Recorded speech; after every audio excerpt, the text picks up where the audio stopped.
Hello,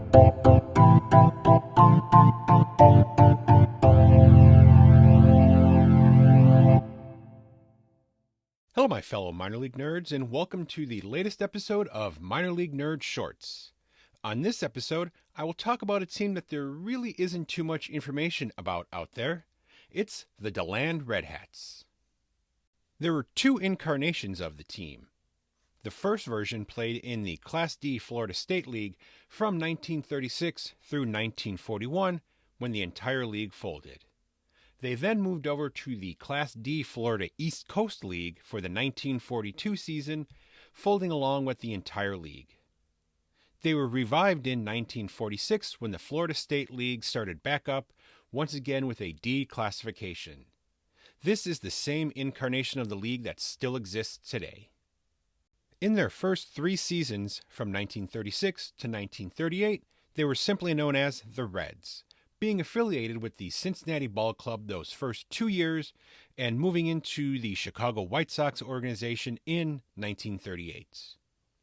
In 1939, they were renamed the Red Hats and played as an independent, but did feature many players who would become members of the Washington Senators. This led to them becoming a Senators affiliate for the 1940 season before reverting to an independent once again. In their first season as the Reds, they finished in last place with a 53-63 record.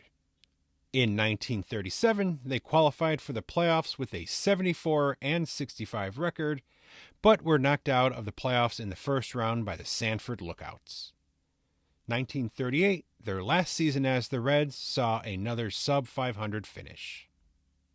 Their 2 seasons as the Red Hats saw them finish 500 and 2 games under that mark. In 1941, they qualified for the postseason by finishing in second place with a 78-47 record, making it all the way to the League Championship Series after dropping the Orlando Senators in the first round.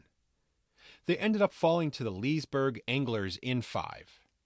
The Florida State League would not return in 1942. They would move over to the Florida East Coast League for the 1942 season, but it was a very short stay as the entire league disbanded on May 14th. When that happened, the Red Hats were 13-13. After World War II, there was an explosion of minor leagues starting in 1946. The Florida State League was one of the many that were revived.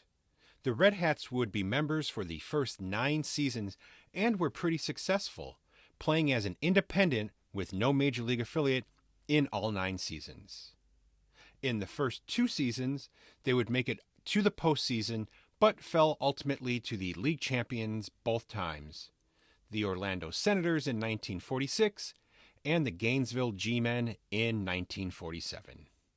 1948 and 1949 were lean years, as they finished under 500 in both seasons, with 1948 being the worst when they went 50-90.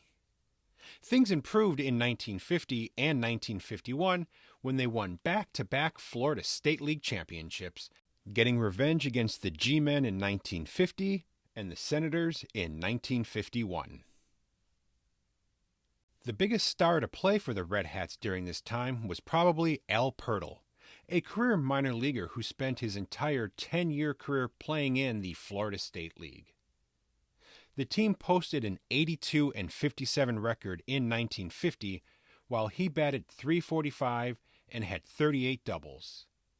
In 1951, they came back even stronger, winning 90 games before capturing their second title.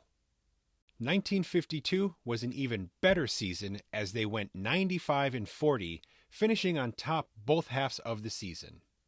Unfortunately, though, the postseason wasn't their friend, as they would fall in the first round to their local rivals, the Daytona Beach Islanders, 2-0.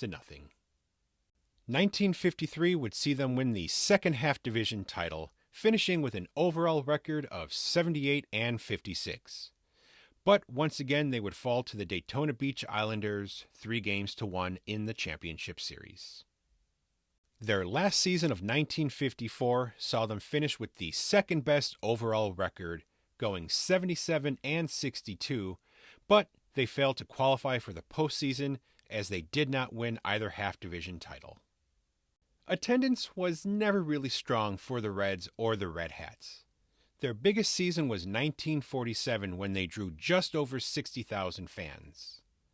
Their last two seasons were extremely disappointing as they only drew 23,100 and 23,738 respectively.